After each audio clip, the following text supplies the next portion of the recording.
Welcome to my YouTube channel let's study knowledge. আজি আমি আলোচনা কৰিম ট্ৰান্সলেট। এই ট্ৰান্সলেট ক্লাছ 6 পৰা ক্লাছ 12 লৈকে যিকোনো এক্সামত দেখিবলৈ পোৱা যায়। আজি আমি শিকিম অসমীয়াৰ পৰা ইংৰাজীলৈ সহজ পদ্ধতিৰে কেনেকৈ অনুবাদ কৰিব পৰা যায়। প্ৰথমে বাক্যটো পঢ়িব লাগিব। যোৱা মাহত মই গুৱাহাটীলৈ গৈছিলোঁ। ইয়াৰ পিছত বাক্যটো কোনটো টেন্সত আছে এইটো দেখিব লাগিব। এইটো পাষ্ট ইনডিফিনিট টেন্সত আছে। তাৰ পিছত subject plus verb plus object এইটো স্ট্রাকচার হিচাপত সেন্টেন্সটো উলিয়াব লাগে। ইয়াত সাবজেক্ট কি আছে? মই, আই। Verb hall went,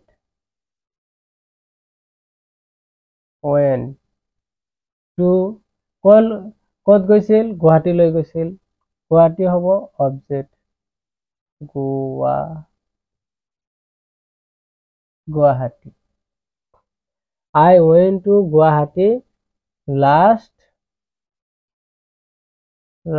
month.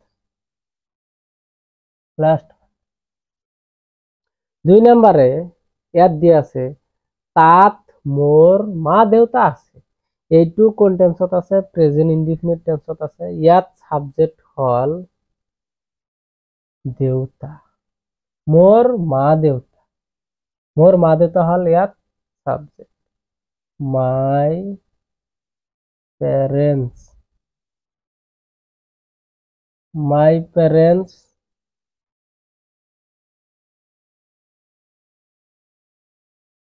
live there, present indefinite tense. 3 নম্বরে তেওলক তাত জন্মৰ পৰাই আছে। এইটো প্ৰেজেন্ট পাৰফেক্ট কন্টিনিউয়াস টেন্স হয়। ইয়াত সাবজেক্ট হ'ব তেওলক। তেওলকৰ ইংৰাজী হল দে।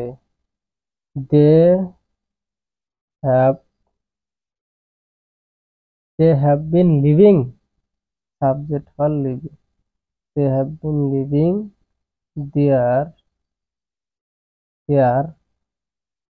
since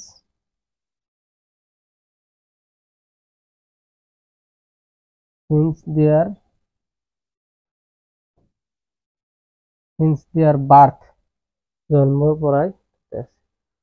4 নম্বৰ আছে মোৰ বাইটি যোৱা 3 বছৰ গুৱাহাটী যোৱা নাই। এইটো প্ৰেজেন্ট পাৰফেক্ট টেন্স হ'ব। ইয়াত সাবজেক্ট হল মোৰ ভাইটি,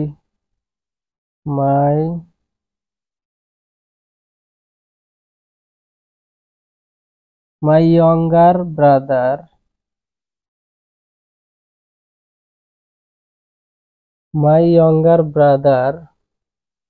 has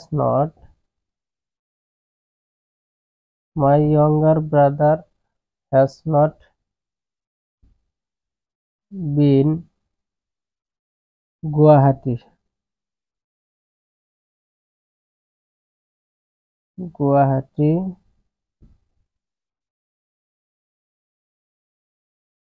for the last 3 years. 3 বছৰ ধৰি যোৱা নাই। 5 নম্বৰ আছে মই ঘৰ পাওঁতে দেউতাই বাগিচাত কাম কৰি আছিল। ইয়াত দুটা পাৰ্ট আছে।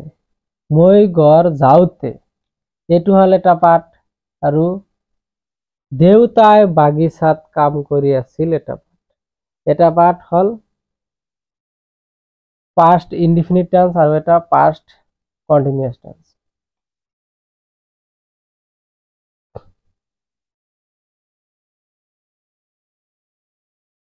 when I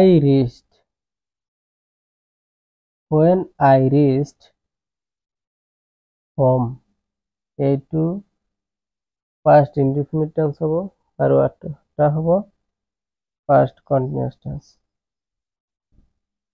father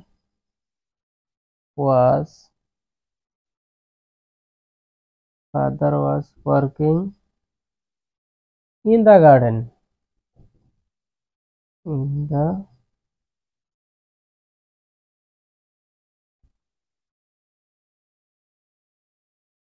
the garden and to father was working. Thank you for watching this video. এইটো ভিডিঅ' সম্পূৰ্ণভাৱে দেখাৰ বাবে সকলোকে ধন্যবাদ জ্ঞাপন কৰিলোঁ আৰু তোমালোকে এই দৰে ভিডিঅ' পাবলৈ এই চেনেলটো ছাবস্ক্ৰাইব কৰা আৰু এই ভিডিঅ'বোৰ তোমালোকে তোমালোকৰ বন্ধু বান্ধৱীলৈ শ্বেয়াৰ কৰা যাতে তেওঁলোকেও এই এনেদৰে ক্লাছ উপলব্ধি কৰিব পাৰে।